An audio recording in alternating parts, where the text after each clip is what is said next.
What's up, Cranks? Punta tayo ng South Bank.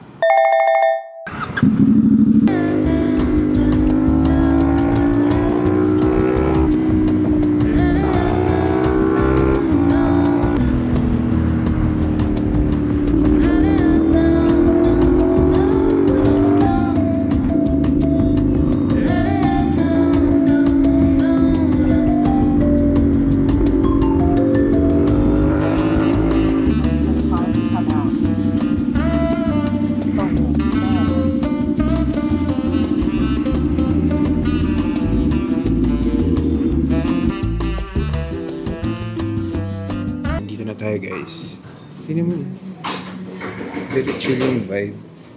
Routine niya, angas diba? Sa labas, diba? Angas ng vibe. Yay! Agate, solid. Thank you. Yan. Normally mga pupuntahan natin coffee shop is yung mababait yung staff. Customer service, diba?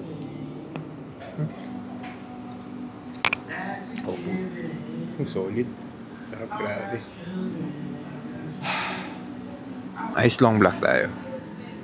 Diba?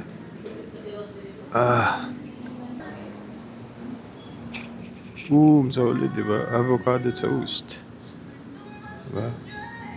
Importante, pag magra-ride, pag magko-coffee tayo, hindi tayo parang diet food ba? Pero hindi siya diet food. Parang 40 na tayo eh. Hindi pwede yung parang puro sweets or puro high fat, high calorie, high cholesterol, di ba? Para makatambay-tambay pa tayo.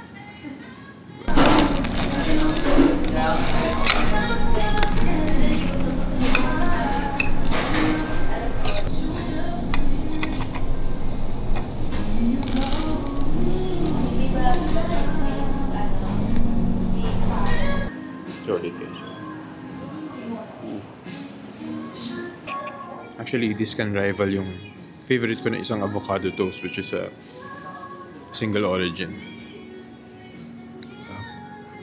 Solid. Sarap ng kape, grabe.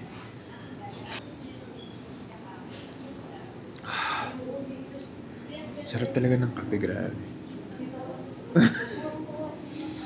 Anyway, baka mag-order pa ako isa. Okay guys, ride out na tayo. Sarap nun. South Bank. Sarap. Perfect way o perfect natin pampaboost this Friday.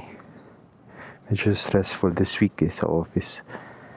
It's a perfect way to almost end the work week. Great coffee, bait ng staff. Yung crucial sa akin eh. Kahit sabihin mo medyo pricey, pero yung experience din kasing binabayaran mo dun. Mabait yung staff. And parang hindi sila hate towards din sa if you want to like vlog. Wala. That was really a good breakfast. Power through, di ba? Yung mga power through last day of work. Anyway, thank you guys, especially dun sa mga nagko-comment and subscribe. If ever meron kayo mga suggestions of a coffee shop within here sa South para mag-casual ride tayo, comment nyo lang. Puntahan natin, try natin. Yeah, thank you guys, and till our next casual ride.